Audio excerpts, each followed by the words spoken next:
Assalamualaikum warahmatullahi wabarakatuh. Nama saya Dekaryani, NPM 18111000237, kelas C, semester 5. Baik, di sini saya akan membahas materi tentang ekosistem. Nah, sebelum masuk kita harus tahu dulu, apa sih ekosistem? Ekosistem adalah suatu sistem ekologi yang di dalamnya terdapat hubungan timbal balik antara komponen-komponen penyusunnya. Nah, komponen dalam ekosistem ini ada dua, yaitu komponen abiotik dan komponen biotik. Komponen abiotik adalah komponen yang tak hidup, misalnya cahaya matahari, tanah, air, udara, dan lain-lain. Sedangkan komponen biotik adalah komponen hidup, yang di dalamnya tersusun antara makhluk hidup atau organisme, baik yang berukuran kecil atau ukuran besar. Misalnya, di dalamnya itu ada produsen, konsumen, dan dekomposer. Produsen adalah organisme yang dapat menghasilkan zat makanannya sendiri atau autotrof.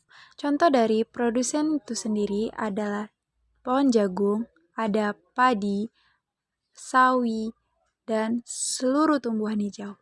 Konsumen adalah organisme yang tidak dapat menghasilkan zat makanannya sendiri tetapi memanfaatkan tumbuhan lain. Misalnya adalah herbivora atau pemakan tumbuhan, ada sapi, kambing, terus ada belalang, dan lain-lain. Berikut adalah contoh dari gambar konsumen tingkat 1 atau herbivora pemakan tumbuhan. Konsumen dapat dibagi menjadi beberapa tingkat, yaitu ada konsumen tingkat pertama. Konsumen primer adalah konsumen yang memakan tumbuhan secara langsung, misalnya hewan herbivora yang saya sebutkan tadi. Ada ulat, belalang, tikus, sapi, kerbau, kambing, dan kuda.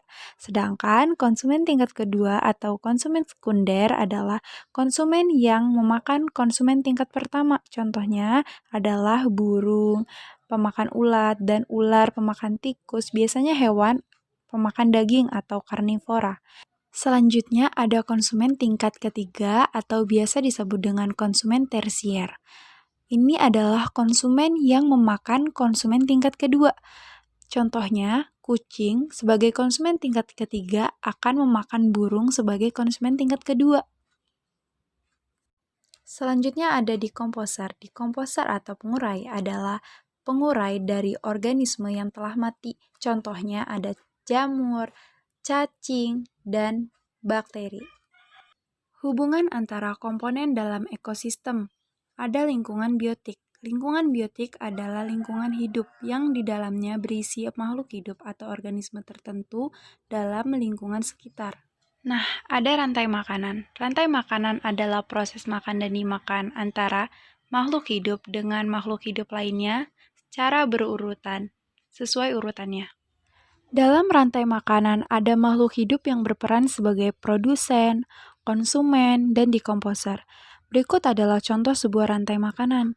Pada rantai makanan tersebut terjadi proses makan dan dimakan dalam urutan tertentu, yaitu sayuran sebagai produsen dimakan ulat, ulat dimakan burung, burung dimakan kucing, dan jika kucing mati, maka akan diuraikan oleh jamur yang berperan sebagai dekomposer yang memiliki zat hara yang akan dimanfaatkan oleh tumbuhan untuk tumbuh dan berkembang.